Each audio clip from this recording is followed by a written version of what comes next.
What's going on, everybody? My name is Jeff Bunka, and I'm here at the first Mid-Atlantic Region Championship at Lehigh University.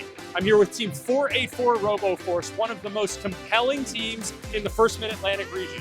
I have Tyler, Geary, Oliver, and AJ who are going to walk us through Bruiser, their awesome robot, here on Behind the Bumpers. All right, AJ, why don't you go ahead and get us started? All right. So I did the design for the intake on our robot, and kind of just like some of the key things that we did for to make this good for competition. Initially, in the beginning of the season, we started kind of with a slap down style intake, and we learned pretty quickly that we needed it to be a lot more compliant to be able to take a good hit. So we swapped onto a 4-bar mechanism, and that just allows us to have a lot more compliance when we get into those heavy collisions on the field. Two other things, or actually 3 other things for making this a little more redundant or adding redundancy or compliance. We have this crash bar on the front. This was super important for protecting our shaft, the goodies. Leading into that shaft, actually, we changed this to be max spline from our first competition to our second competition. That allows us to make it just makes it a lot stronger with those big collisions. And super importantly, we added 2 motors running this intake roller bar, and that allows us, so if one of the motors gets damaged because it's in a very delicate spot, that allows us to have a second motor ready to go, just kind of running the intake still. One last thing, another important thing I think, at least with how fast these robots are going, we have our intake roller bar spinning at least twice the tangential speed of our robot, and that allows us to, because of the counteracting velocities, it allows us to still intake balls even when our robot's moving forward at a pretty fast speed. AJ, did you guys move forward with the aluminum extrusion crash bar from the beginning, or did you try other materials, No, actually, we initially started with just kind of a piece of hollow 1x1, and that was pretty... Wasn't substantial no. Gotcha. It broke pretty quickly, actually. We changed this kind of partway through our second competition, and it stayed very, very strong. For any of you out there, I would recommend 80/20 for a crash bar, or just aluminum extrusion. I personally think that the hollow aluminum extrusions aren't quite what the robots need, I think. Before we get to our next segment, we'd like to thank the following. As you're getting ready for the competition season, think AnyMark as your one-stop shop for all your team needs. AnyMark's Launcher in a Box is a configurable solution that so many teams are finding success with for the rebuilt season. Also available at anymark.com, the AMPD AnyMark power distribution board that provides 24 40-amp independently fused output channels for safe, reliable power distribution. That's anymark.com. Build your alliance with so many other FIRST alumni who go to Kettering University. Every student at Kettering experiences their cutting-edge co-op programs that seamlessly blend the professional and academic worlds. Kettering co-ops are a fully immersive working experience at the leading edge of industry. Head on over to kettering.edu/first to learn more about their incredible programs and to get more information. Tyler, why don't you take us through your part? Yeah, so I worked on the indexer on this robot, and we took heavy inspiration from Team 118 in 2017. So this is kind of what we call the perpendicular part, and we're kind of portioning off the balls into groups of 3, and from there they head into what we call the neutral zone. The point of this is to kind of, the balls often fought in between, so the neutral zone allows one side or the other to win. In this case, we want this guy to win. So up here we have a roller bar to help those balls move in. And then we also added this after our first competition to help with jamming issues. Yeah. And in here, we have what we call the perpendicular, which is just 2 sets of timing belts on the top and the bottom. And they are what move the ball up into our kicker and eventually out to our shooter.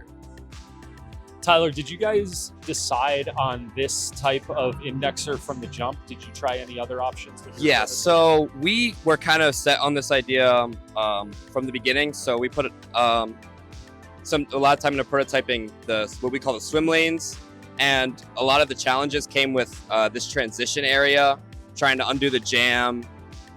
So in our V1 design, we worked a lot to figure out how to unjam it. and that was kind of our key. Awesome. Hi. So I worked on our shooter for this robot. We have a turreted hooded shooter. It has 360 full motion all the way around, and then about 80 degrees to 45 degrees of motion in the hood. We really wanted to make sure that we fit everything we possibly could into the shooter. A lot of other teams kind of, made some sacrifices, like either they wouldn't have top rollers or they wouldn't have an adjustable hood. But we wanted to make sure we had everything we possibly could in the shooter. So our V1 originally it had 4-inch wheels and 2-inch wheels in the back. It was really big, and it had pretty much no consideration for cables at all. It was clunky, it was huge, and we just kind of didn't feel like it was working out for us. It also had 2 X60s on the back instead of our X44s like we have now. And we just kind of worked through a lot of that to kind of make sure we, slimmed it down as much as we could, again, for our cable carrier, for the, maximum ball capacity as we could. And we even kind of originally had a climber going over here that we also wanted to keep it down the sides for. Some of the bigger changes we made was taking inspiration from teams like Rembrandt's and Spectrum. We have 3-inch wheels and 1-inch wheel now for our flywheel, and then our kind of backspin wheel, which we found to be very important. We didn't really want to sacrifice that for accuracy and for like distance shots. And yeah, we just generally wanted to make sure it really had everything that we could possibly do. We actually added this cable cane in between our last competition and this competition, our first competition and our second competition. Was pretty mainly inspired by Orbit's cable chain and how they kind of there's wraparound, so it only can only go around on each side because it's bidirectional, and allows us to be very flexible and have this not take up too much space, and it kind of fits right and perfectly above our perpendicular section here. Gary, what was the previous cable management option? You said you added the cable chain in between events. What did you have before? So originally we just kind of had like a cable sleeve like we have over here. It ended up being okay. It got caught a lot. It was also on our V1. It kind of went outside the robot on our V1, and it was just hard to control. It took up a lot of space, and we just really needed a permanent option. So we wanted to go for a cable carrier. It can't bend up and down. That was a big problem. It would often get caught. Like we have these like runners around here. Our old sleeve would often get caught around there and like caught, even in our perpendicular, or like balls would get caught in it, and that could like mess it up. So we really wanted to make sure we had a nice stable solution for this, and especially with protecting it with this upper like top here. All right, Oliver, why don't you take us home? So I'm a programmer on the team. This year we wanted a lot of variability and automation in our robot. So we wanted to be able to shoot from anywhere on the aligned zone. Also, shooting while moving was really important to us, which I think we've accomplished pretty well. We used 2 line lights. So we got one on the back of our robot facing forward, pitched at 25 degrees. And then we got another one down here. It's a little sneaky. It faces the other direction. So that gives us both forward and backwards views of the tags on the field. And from that, we get our accurate pose estimation. And then the rest of that is handled by the math with the robot. So we take our center position, and then we use our rotation to find the turret position. And from that, you can calculate your angle and distance from your shot to the hub. And shooting while moving was big to us. So we thought of a couple ways to do it. The way we ended up going was to look at our current velocity of the drivetrain, which is given to us by our stored modules, and then flip the reference. So we thought we changed it so we were stationary and the hub was moving the opposite direction. And from that, you can create an adjusted position based on our shooting tables. So all of our shooting is done from these tables that we look up to and then linear interpolate between the points. And one of those tables is time and air spent. So we know how long our shot takes for different distances. So we can offset our position that we're aiming. And then we iterate that position around 20 times a second, because now you have your new distance. And from that, you need to calculate your time again. So that was the main way we did shooting while moving. And then to improve it between comps, we also did shooting while accelerating, which was using our joystick inputs to figure out what position or what speeds of the drivetrain we were requesting, and then what our current speeds were. And we used an equation which was the DC motor's like usual response, and we can adjust to what our speed will be in the future by the time we actually update our turret. Awesome. Yeah, I mean, it sounds like you guys put a ton of time into just the base math associated with the shoot on the move, which is the biggest challenge, right? Very cool.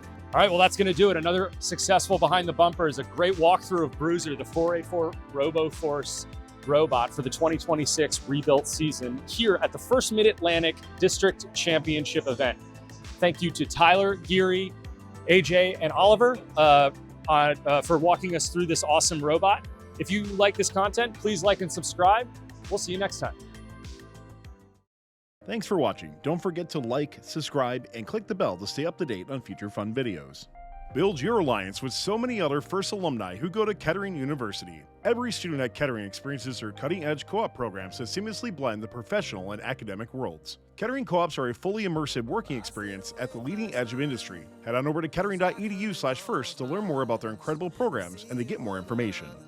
As you're getting ready for the competition season, think AndyMark as your one-stop shop for all your team needs. AndyMark's Launcher in a Box is a configurable solution that so many teams are finding success with for the rebuilt season. Also available at AndyMark.com, the AMPD AndyMark power distribution board that provides 24 40-amp independently fused output channels for safe, reliable power distribution. That's AndyMark.com.